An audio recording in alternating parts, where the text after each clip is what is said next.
কিন্তু তার আমল বেশ ভালো ছিল না, আমল তেমন ছিল না। আমল না থাকার কারণে সেই লোকটা জাহান্নামের আগুনে জ্বলতে আছে, কবরের মধ্যে আযাব হইতে আছে, আযাব হইতে আছে। তার কবরে তার বদ আমলের কারণে আযাব হইতে আছে।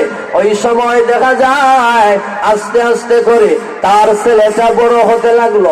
এই ছেলেটা জন্ম নেওয়ার পরে তিলে তিলে বড় হইল। বড় হওয়ার পরে ওই ছেলেটা কথা বলা যখন শুরু করলো, আস্তে আস্তে হাঁটতে পারে আর কথা বলতে পারে।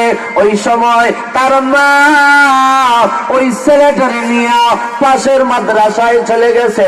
বাড়ির পাশে মাদ্রাসা ছিল, ওই মাদ্রাসায় গিয়া বলছে, উস্তাদের কাছে বলছে যে হুজুর ওই ছেলেটা এতিম, তার বাবা নাই, কিন্তু তার বাবা সে পেটের ভিতরে থাকা অবস্থায় ওসিয়ত করে গিয়েছিলেন ওই ছেলেটা যদি, এই সন্তানটা যদি ছেলে সন্তান হয় তাকে মাদ্রাসায় ভর্তি করে দেওয়ার জন্য, আলেম বানানোর জন্য, এই জন্য তাকে আমি নিয়ে আসছি। তার বাবার ওসিয়ত হইল তার সন্তান যেন আলেম হয়, এই সন্তানটাকে আপনি আলেম বানাইয়া দিবেন। ওই কথা বলে মহিলা ছেলেটাকে উস্তাদের কাছে সমঝাইয়া মহিলা বাড়িতে চলে গেছে। ওই সময় উস্তাদ ছাত্রদেরকে লেখাপড়া করানোর জন্য বিসমিল্লাহ শুরু করে দিয়েছেন।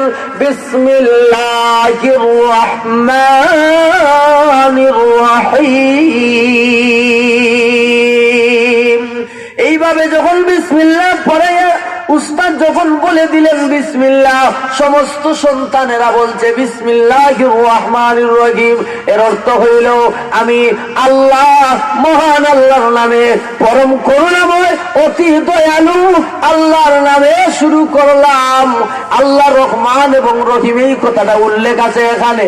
যিনি রহমান এবং রহিম নাম শুধু উল্লেখ করছে বাচ্চাটা, এই বাচ্চাটা যখন বিসমিল্লাহ করা শুরু করেছে, আল্লাহ তখন ফেরেশতাদেরকে বলেন, ফেরেশতারা রে, ওই দেখো আমার এক বান্দা তার বদ আমলের কারণে কবরের মধ্যে আযাব হইতে আছে, কিন্তু তার সন্তান, তার ছোট্ট একটা সন্তান আমাকে রহমান বলতেছে, আমাকে রহিম বলতেছে। আমি হইলাম দয়াবান, আমি বড় দয়ালু, আমাকে দয়ালু বলছে তার সন্তান, আর তার কবরে আযাব হবে এটা তো হয় না। আমার রহমতের সাগরে জুস উঠে যায় সন্তান যখন আমার নাম স্মরণ করে, আমাকে দয়ালু বলে, আমাকে রহমান বলে, আমাকে রহিম বলে, তখন আমি তার বাবাকে জাহান্নামের আযাবে জ্বালাবো, কবরে আযাব দিব, এটা আমার বরদাস্ত হয় না। ফেরেশতারা রে, যাও তাড়াতাড়ি যাও, ওই যে ওই লোকটার সন্তান আমাকে রহমান রহিম বলেছে, এই জন্য একে উসিলা বানাইয়া ওই সন্তানটাকে উসিলা করে আমার বান্দার কবরটারে জান্নাতের বাগান বানাইয়া দিয়ে আসো। তাহলে বলুন তো, সন্তানকে মাদ্রাসায় লেখাপড়া করানোর দরকার আছে না নাই? আরো যেরকম দরকার আছে না নাই? সন্তান একটা আপনি মাদ্রাসায় পাঠাইয়া দেন, একটা মাদ্রাসায় দেন, দুইটা তিনটা সন্তান যদি আপনার থাকে, কমপক্ষে একটা মাদ্রাসায় দিয়া দেন ওই নিয়তে যে এই বাচ্চাটা আমার ঘরে কোরআন পড়বে, এই বাচ্চাটায় আমার জানাজা পড়াইবে, এই বাচ্চায় আমার বংশে যারা আছে, আমার ঘরে যারা আছে সকলকে জানাজার নামাজটা যেন পড়াইতে পারে।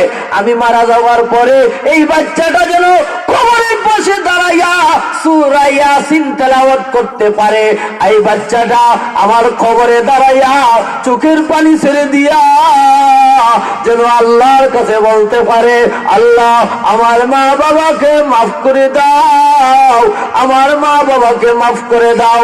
চোখের পানি ছেড়ে দিয়া যদি কবরের পাশে দাঁড়াইয়া সন্তান কান্নাকাটি করে, আর আল্লাহ জিজ্ঞাসা করবেন, ফেরেশতারা রে, ওই ছেলেটা কেন কান্নাকাটি করতেছে, ওই লোকটা কেন কান্নাকাটি করে, কি হয়েছে তার? বলতে ফেরেশতারা বলবে, আল্লাহ তার মা বাবা মারা গেছে, এই জন্য কবরের পাশে দাঁড়াইয়া সে এখন মা বাবার জন্য কান্নাকাটি করতেছে।